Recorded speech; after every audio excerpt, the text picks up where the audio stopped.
Friends, இன்றைக்கு மாடி தோட்டத்தில் மஞ்சள் எப்படி நடவு செய்வது என்பதை பற்றி பார்க்கலாங்க.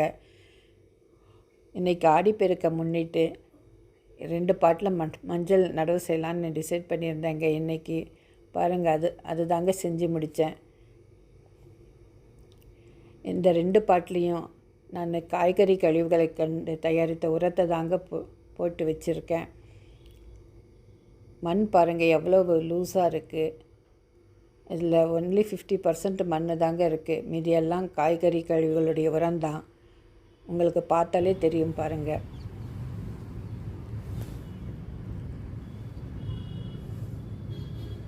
இந்த மாதிரி லூஸாக சாயில் இருந்துச்சுனாக்கா செடிகள் நல்லா செழிப்பாக வளருதுங்க. கோவைக்காய் செடியில் ஒரு 10 காய் வந்திருக்கு. கொடிக்கு படுறதுக்கு தாங்க இடம் இல்லை. வீடியோவை சப்ஸ்கிரைப் பண்ணுங்கள். Enjoy gardening.